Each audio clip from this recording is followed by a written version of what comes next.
Nitondra ny anjara biriky ny goavany Madagasikara ny tantanantsika ilay fikambanana ara-toekarena Komeza nanamafy ny fiarahana Stefanisy hatramin'izay moa ny fiaonana nisy teo amin'ny sekretera jeneraly ny Komeza sy ny minisitry ny raharaham-bahiny malagasy Andriamatoa Henri Rabarinjaka maromaro ny tonta isany amin'izany ilay hetsika lehibe izay tanterahana ato.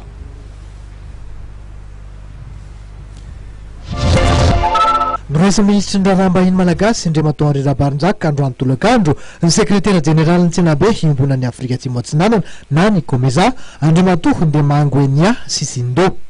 Fotoana izay andresahana indrindra ny fanomanana ny fionana tapon'ity fikambanan'ity izay ho totsaina ao Burundi. Hiavaka tokoa nefa ty fionan'ity raha ny fanazavana satria isy fivorimbe ara-toekarena andraisan'ny herim-pamokarana maro ty fionana filoham-pirenena any Bujumbura ty.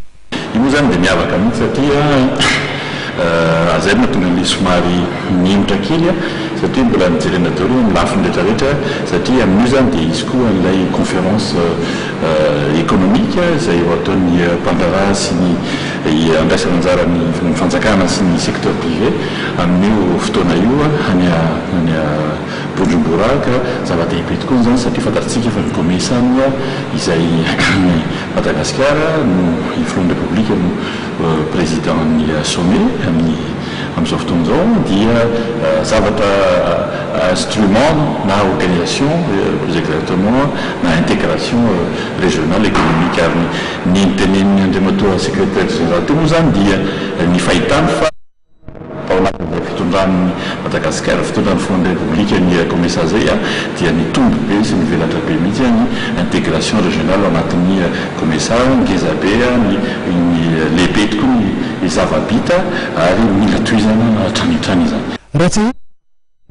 fikambanana resa-pirenena ity nandritra ny rotaona ary faran'izany amin'ity fivorimbe any Burundi ity nanamafy ny sekretera jeneraly Komeza